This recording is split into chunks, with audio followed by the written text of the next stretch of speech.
Hello everyone, before we begin the episode, I just have a brief announcement to make. As you might be aware, I participated in a true crime podcasting event in Toronto last summer, and I'm happy to say that I'll be doing another one this summer.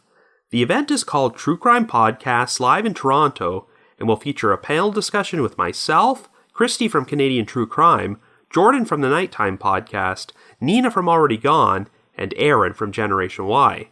In addition to the panel, there will also be a Q&A, case presentations, a meet and greet, and other special guests will be announced leading up to the event.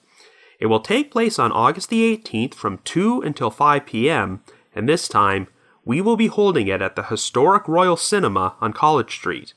Tickets are $25 each and have just gone on sale, so if you would like to purchase tickets, you can find the link to the website in our episode description. We hope to see you there. Thank you, and enjoy the episode.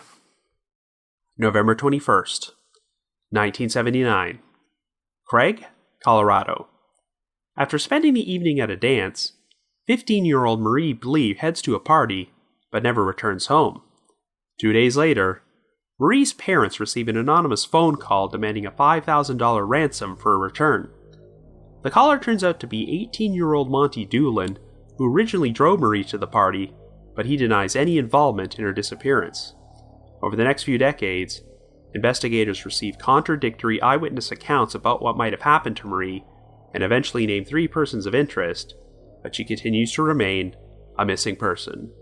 After that, the trail went cold.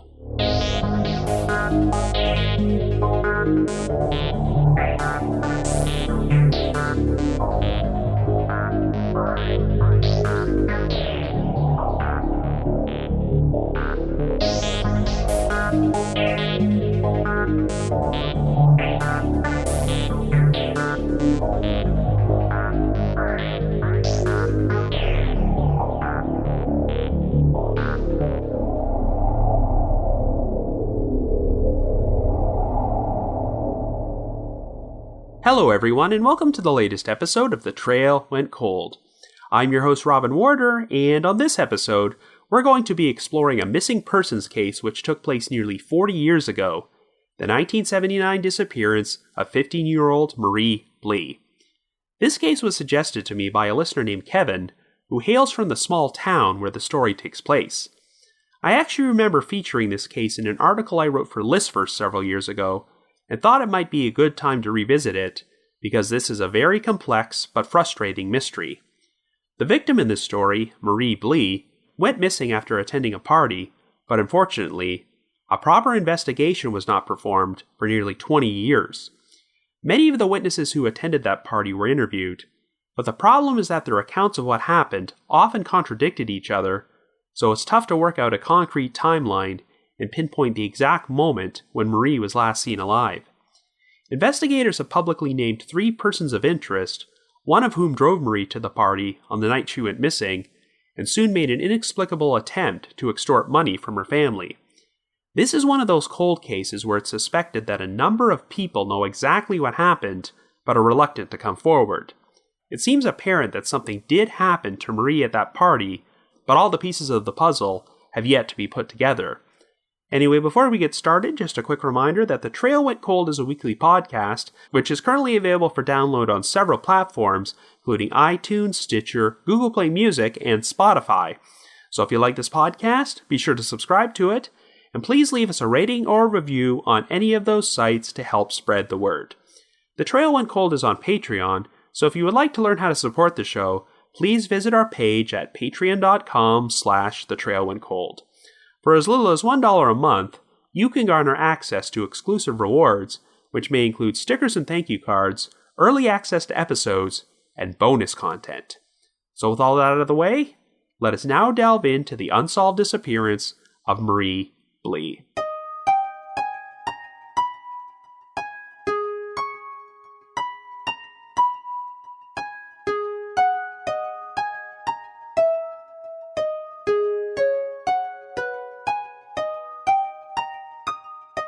Our story begins in Colorado in 1979. Our central figure is 15-year-old Marie Ann Blee, who lives with her parents, Paul and Mona Blee, and is the youngest of 5 children. The Blee family hails from Hayden, a small town of around 1,700 located in Routt County. Marie is currently a sophomore at Hayden High School and is very active in the sewing program for the local 4-H club. She enjoys a very close relationship with her parents and had gone on a trip to Germany and Switzerland with them in September of that year. On the evening of Wednesday, November the 21st, which happened to be the day before Thanksgiving, Marie traveled 17 miles to the town of Craig, located in Moffat County. She was driven there by an 18-year-old high school graduate friend of hers named Monty Doolin in order to attend a 4-H dance being held at the Moffat County Fairgrounds Pavilion. When the dance ended, Marie was driven by Monty to the Shadow Mountain Village Mobile Home Park in order to attend a party. The party was hosted by an 18-year-old high school senior named Michael O'Brien, who had claimed that he originally only attended a small get-together with his brother and their friends. However, once word about it spread, the party wound up being crashed by somewhere between 50 to 100 people, many of whom arrived there from the dance, and the mobile home became so overcrowded that people started spilling out into the yard. Some of Marie's female friends joined her at the party, but would claim they became uncomfortable once they saw that a lot of drug usage was going on, and most of the people there were older guys whom they did not know. Marie's friends decided to leave, but they said she insisted on staying and that they could not change her mind. The following morning, Marie's mother, Marie Blee, woke up at 6 a.m. in order to start preparing the turkey for the family's Thanksgiving dinner that night. She took a glance inside Marie's room and was surprised to see that she was not there and that her bed had not been slept in. Since Marie never missed her curfew, it was very uncharacteristic of her not to come home, and her parents soon became concerned when they checked with her friends and learned that she had not spent the night with any of them.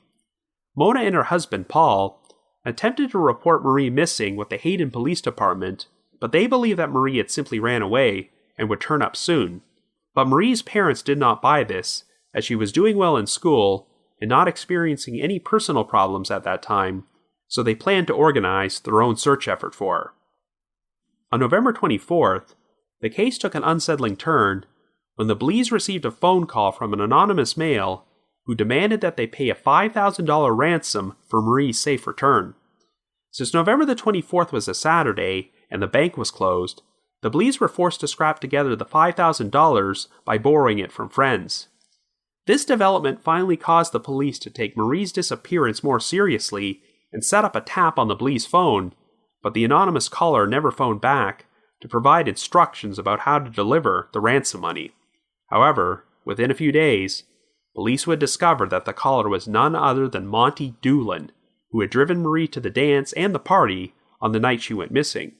Monty was subsequently arrested and charged with extortion, but maintained that he had no knowledge or involvement in Marie's disappearance. Monty claimed that he had no intention of ever collecting the $5,000 from Marie's parents, and only decided to phone them up and impersonate a kidnapper in order to give them hope that Marie was still alive. According to Monty, he last saw Marie at the party sometime between 1:30 and 2 a.m. on the morning of November 22nd. They did not leave together because Marie said she had arranged to get a ride with another guy at the party, though she never actually told Monty who it was. Monty ultimately wound up pleading guilty to telephone harassment and received a 6-month suspended jail sentence, along with 2 years probation. Anyway, while it was now apparent that something likely happened to Marie while she was at the party, the investigation into her disappearance went nowhere, due largely to jurisdictional issues. The problem was that Marie lived in Routt County, but she technically went missing in Moffat County, and it seemed like neither of the sheriff's offices in those counties wanted to take the reins, and they both seemed like they were trying to distance themselves from the case. As a result, key witnesses were never interviewed, and it was hard to pinpoint the exact time when Marie was last seen alive.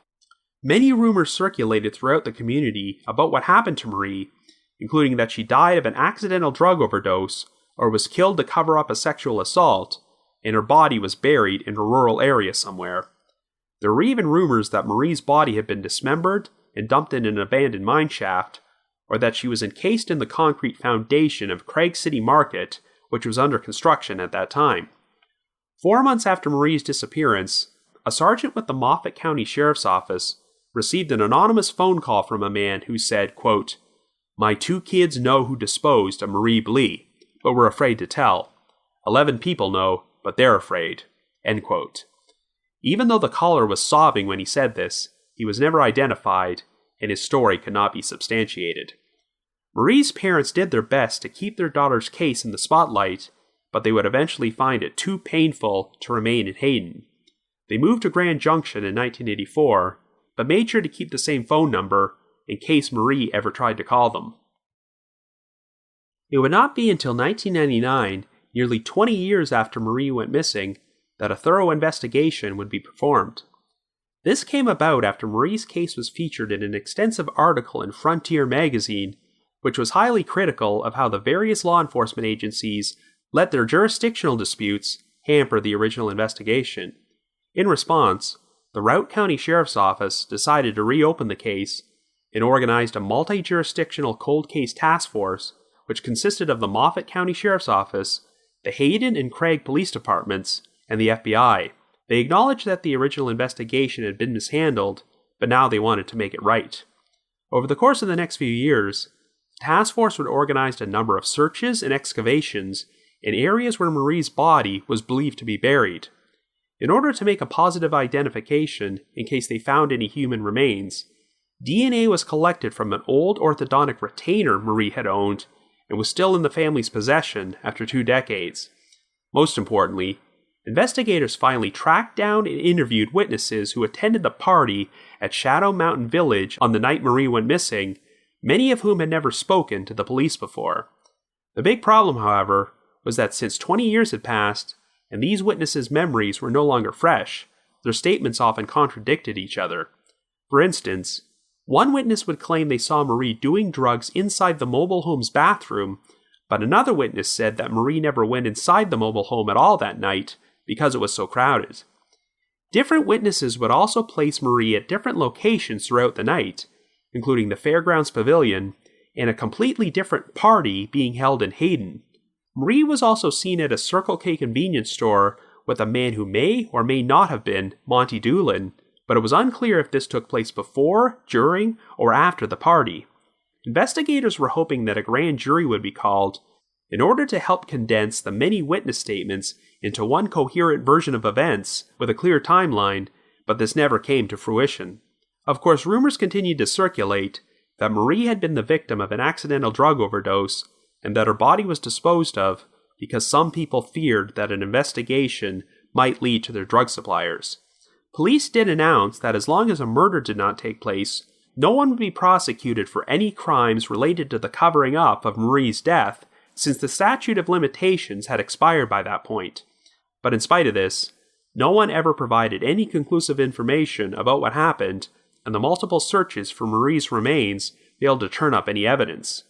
After one unsuccessful search came to an end, Paul Blee could be seen breaking out into tears and crying out, quote, "Why won't someone just come forward and tell us what happened? I just don't understand." In September of 1999, investigators tracked down Monty Doolin, who was living in Grand Junction by this point, in order to interview him. However, when they tried to speak with him again a few months later, they were surprised to discover that Monty and his wife were no longer living at that address, even though they had only moved in there 1 month before Monty was interviewed. They had trouble locating him for a while, but he was finally tracked down to another residence in Grand Junction. Over the years, Monty had been in trouble with the law on multiple occasions for such crimes as domestic violence and sexual assault. On the basis of all the new information gathered during their investigation, the Cold Case Task Force publicly named 3 persons of interest. One of them was Monty Doolin, and the other 2 were Max Abel Garcia and Steven Skufka, who were both 19 years old at the time Marie went missing. Some of the witnesses who were interviewed seemed to think that Marie had left the party with 3 men, and Doolin, Garcia, and Skufka were all placed in her presence that night. Garcia was now living in Portland, Oregon, so investigators traveled there to interview.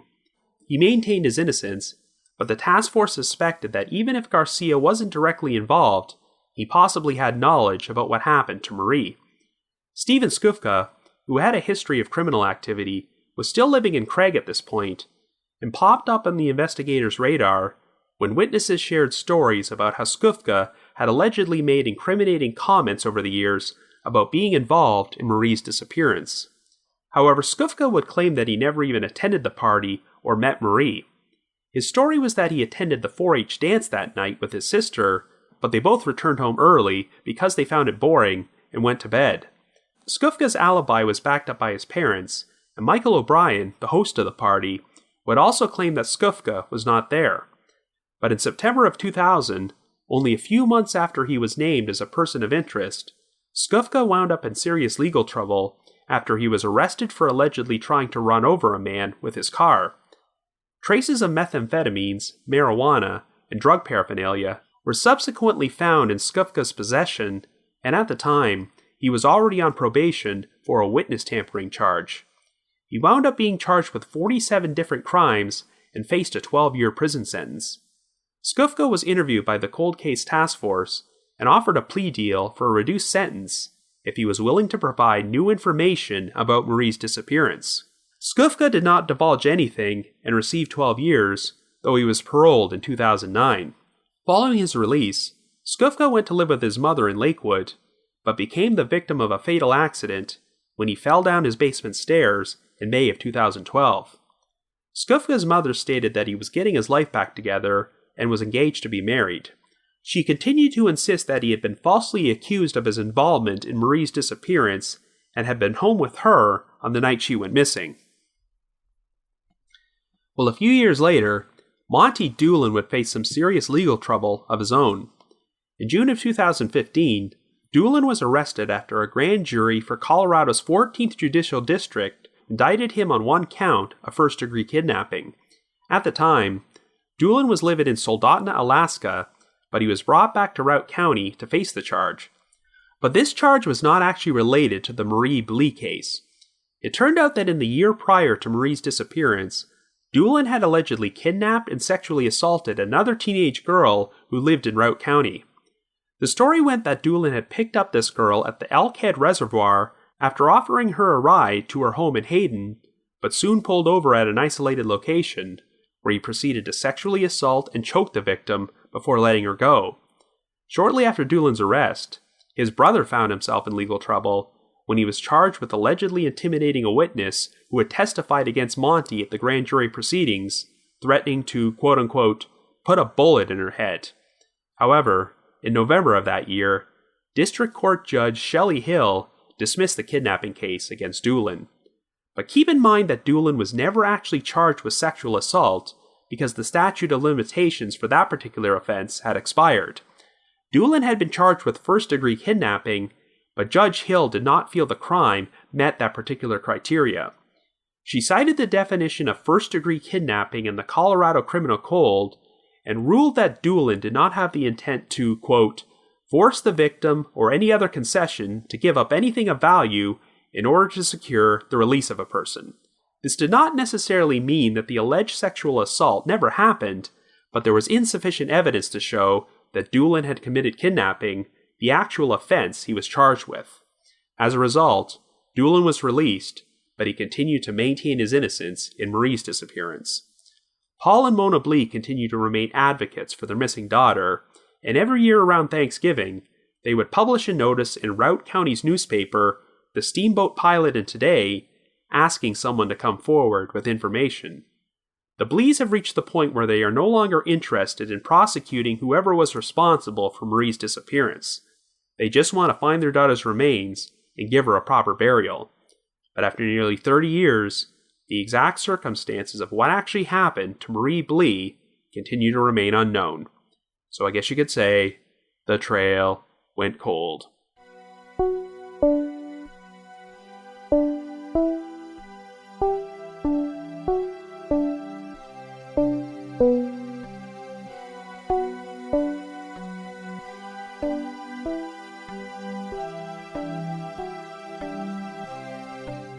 As you probably know, I've covered a number of older cold cases from the 1960s, 70s, and 80s involving missing teenagers, and whenever I research them, it's usually inevitable that I'll let out a huge sigh once I learn that the police initially wrote the victims off as runaways.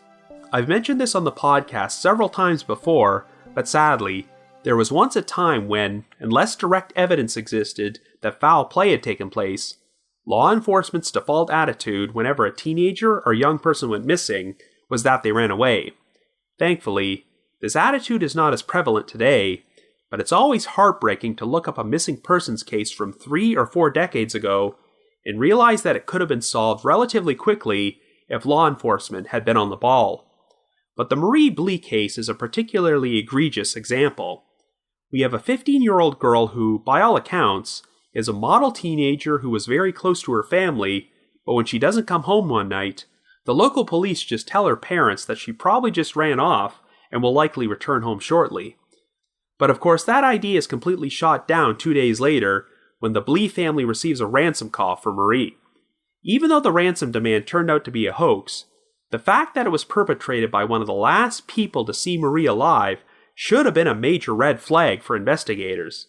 But sadly, it sounds like they were much more concerned with red tape than red flags, as the jurisdictional issues really hampered the investigation, and it seems like no one wanted to take full responsibility for handling the case. To be fair, when all the different law enforcement agencies decided to form a jurisdictional task force in 1999, they seemed to take the whole thing very seriously and were dedicated to finding out what happened to Marie. They probably did the best job they could at that time, given the circumstances, but the big problem, of course, was that 20 years had passed. This sounds like a case where interviewing key witnesses and investigating key suspects as quickly as possible was crucial. It seems pretty obvious that something happened at the party Marie attended which led to her disappearance, but getting a couple dozen people to accurately recall their memories of this event 2 decades after the fact is a challenge to say the least. If these witnesses had been interviewed while their memories were still fresh, there might have been a clearer picture of what happened to Marie. So let's start from the beginning and try to figure out a timeline. We know that Marie attended a dance that night with Monty Doolin, who subsequently drove her to the party at the Shadow Mountain Village mobile home park. What's interesting is that even though Monty has been referred to as Marie's date in some accounts of this story, it's not exactly clear what kind of a relationship they had. We do know that Monty was an 18-year-old recent high school graduate, and that Marie was 3 years younger than him, though I don't get the impression that they were officially boyfriend and girlfriend. But their age difference becomes a much bigger red flag once you learn about some of the criminal things Monty has done or is alleged to have done. Monty's story is that he last saw Marie at the party sometime between 1:30 and 2 a.m. after she told him she was planning to get a ride home with another guy, whom she never identified. Even if by chance Monty is telling the truth about this, it really doesn't reflect well on him, since he was leaving a 15-year-old girl alone at a party, which was mostly attended by older guys, whom she did not know, and there were supposedly ample amounts of drugs and alcohol. On the surface, it might not also reflect well on Marie's female friends that they left her at the party once they became uncomfortable, but in their defense, it sounds like they did everything they could to convince her to leave with them, but she just refused to go.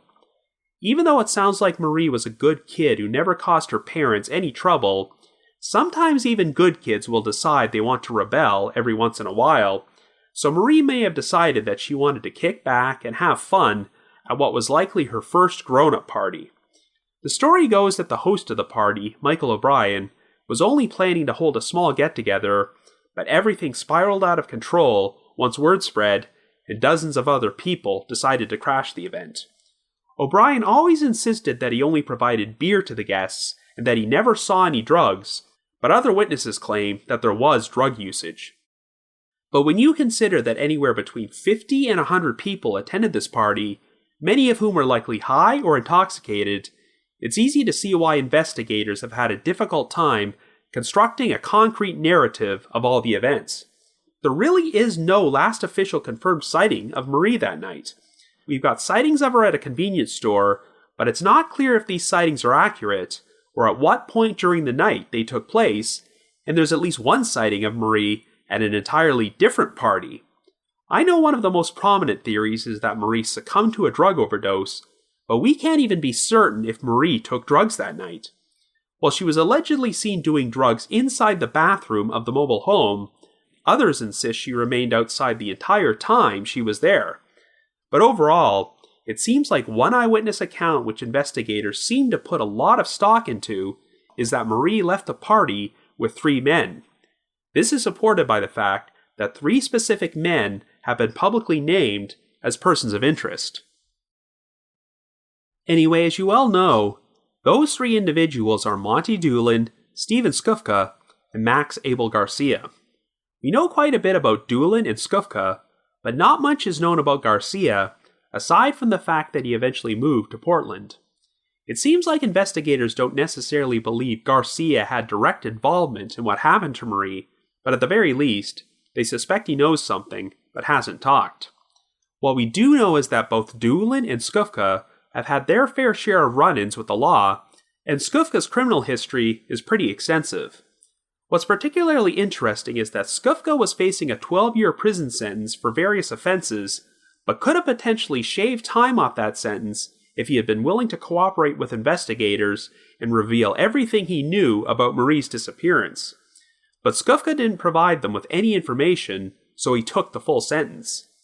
Now, it's worth noting that police had stated that if Marie's death was the result of an accidental drug overdose, and someone attempted to cover the whole thing up by disposing of her body, then they would not face prosecution for it, since over 20 years had passed, and the statute of limitations on those particular crimes had expired. So if Skufca had admitted that Marie overdosed, and he played a role in covering it up, he would not have received any additional jail time for his involvement, and probably would have had his sentence for the other charges he was facing reduced. But since Skufca remained silent, that says to me that either A, he legitimately didn't know anything, or B, what he did know about Marie was so terrible that he felt that serving 12 years in prison was still a better option than telling the truth. Of course, Skufca died of an accidental fall down the stairs a few years after he was paroled, and his mother maintained that even though he was not a perfect individual, he was unfairly implicated in Marie's disappearance. She has always insisted that her son came straight home from the dance that night and never even attended the party, but of course it's not unprecedented that parents might be willing to lie for their children and give them a false alibi in order to prevent them from potentially going to jail.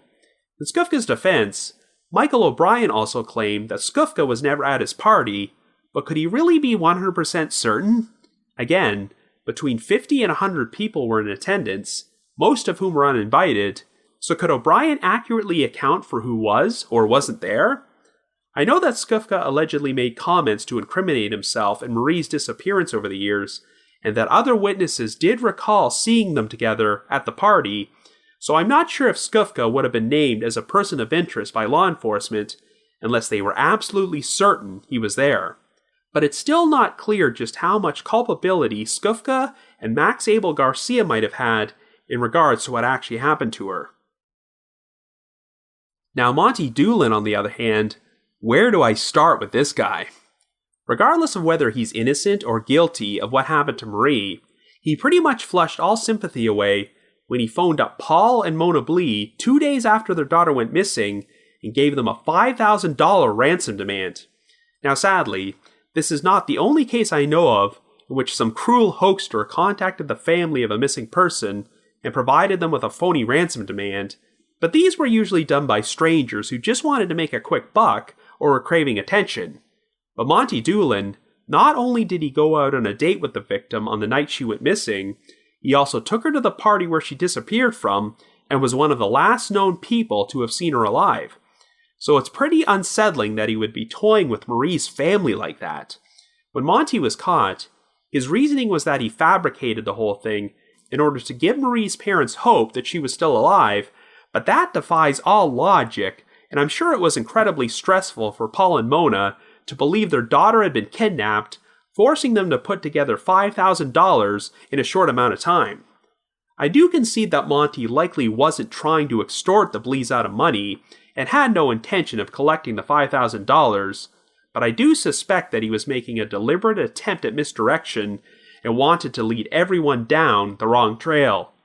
Monty knew that the last place Marie had been seen alive was at the party, and if he made everyone believe that she had been kidnapped for ransom, then he probably hoped that investigators wouldn't put too much focus on what might have happened at the party.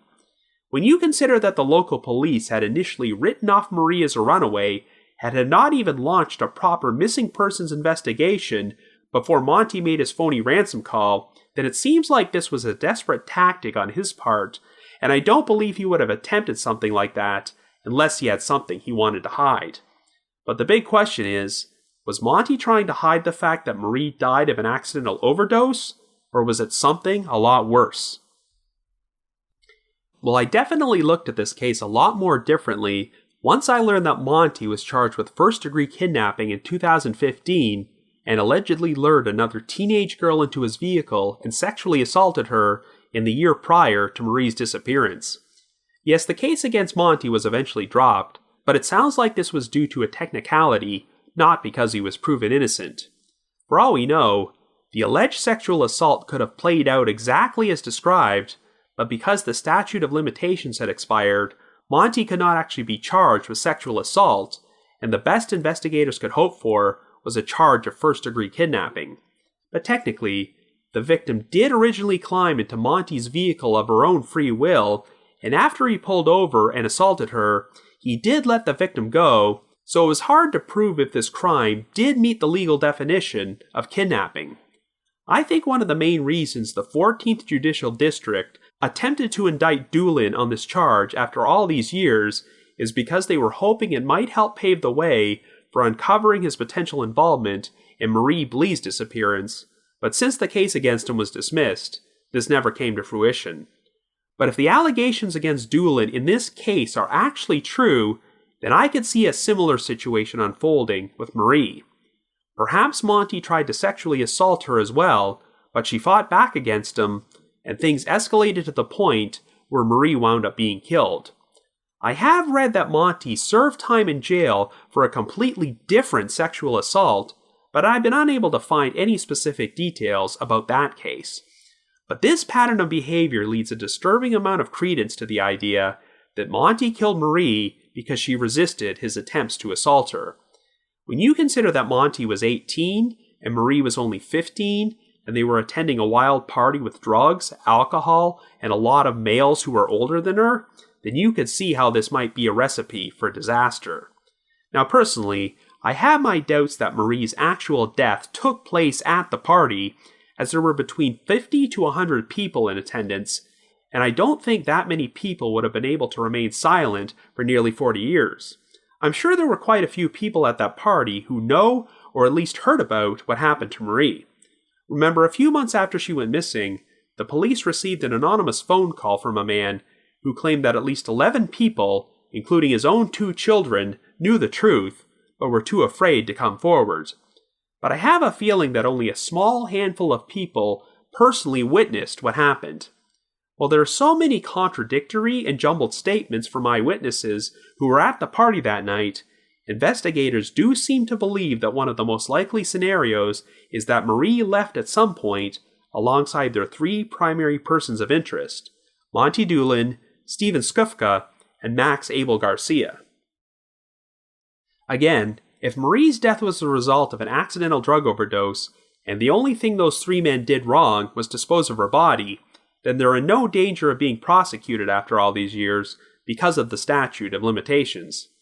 Of course, some people just don't want to admit that they were responsible for something like that, even if they know they're unlikely to receive any punishment, but I can't overlook the fact that Steven Skufca had the opportunity to make a deal and shave time off a completely unrelated prison sentence in exchange for sharing everything he knew, but he declined. As you well know, there are no statute of limitations on murder, so if Marie was murdered, then I can see why certain people have continued to remain silent after all these years and might still be afraid to come forward with information. My personal theory is that Monty Doolin was likely responsible for Marie's death, and that even if Steven Skufca and Max Abel Garcia were not directly involved, they were at least present when it happened and assisted with the cover-up. Since Skufca is now deceased, the one thing which could still potentially break this case wide open is if Garcia finally decides to talk and reveal what he knows. In retrospect, given what we know now, it seems like law enforcement could have potentially solved this case within a week of Marie's disappearance after Doolin was arrested for his extortion attempt on the Blee family. If law enforcement had put more pressure on Doolin or some of the other people who attended the party, they might have been able to get at the truth, but because the different sheriff's offices seemed to be immersed in their jurisdictional red tape at that time, this opportunity slipped through their fingers. Anyway, Paul and Mona Blee have worked non-stop at keeping their daughter's case in the spotlight and searching for answers these past 4 decades, but they're both in their 80s at this point, and I'm not sure how much time they have left to uncover the truth. I mentioned earlier that they are no longer that interested in seeking justice and putting the responsible party behind bars. They just want to find out what happened to Marie and bring her remains home. Sadly, this is far from the only missing persons case in which I've heard a victim's family say something like that, as the uncertainty of not knowing what happened to your loved one is pure torture. We're closing in on the 40th anniversary of Marie's disappearance, and it still seems like there are people out there who probably have the answers after all these years, and all it would take to bring full closure to this case is for them to come forward. So if you happen to have any information about the unsolved disappearance of Marie Blee, please call the Routt County Sheriff's Office at 970-879-1090. That's 970-879-1090. But if you just have your own thoughts about what happened, feel free to leave me a comment or send me an email to robin.warder@icloud.com. That's robin.warder@icloud.com. Another reminder that The Trail Went Cold is on Patreon, so please visit patreon.com/thetrailwentcold to learn how you can support our podcast and become eligible for some pretty neat rewards. We've already produced a bunch of exclusive bonus episodes for our patrons in tiers 2 and 3, and we just released a brand new episode last month about the wrongful conviction of Johnny Lee Wilson, which was featured as a final appeal case on Unsolved Mysteries. We've also recently implemented a new bonus reward for our patrons in tier 3, in which I record my own audio commentary track to be played over episodes of Unsolved Mysteries, so to learn more information, feel free to visit our Patreon page. I also want to give a shout out to our most recent listeners who have signed up with us on Patreon this past week, and they are Mary H., Christina C., Daniel D., Tyler, Lilo Z., Rioti D., Vicky E., Megan H., and Preston H. Thank you all so much for your support.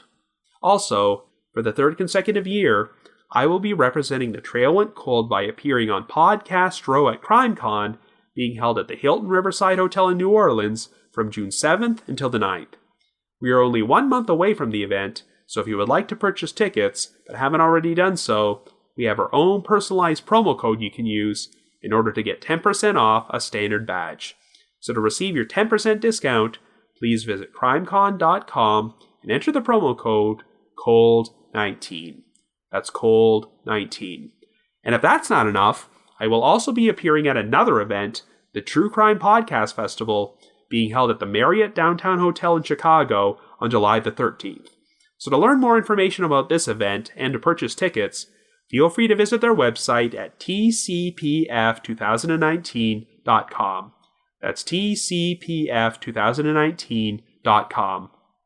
I also just wanted to give another shout out to my supporters at the Unsolved Mysteries message board at the Sitcoms Online forum and the Unresolved Mysteries subreddit.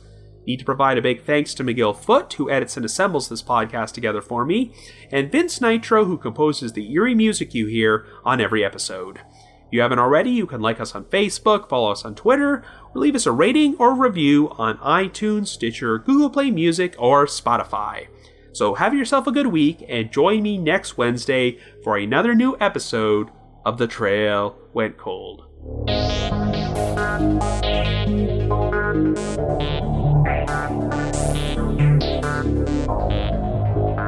Bye.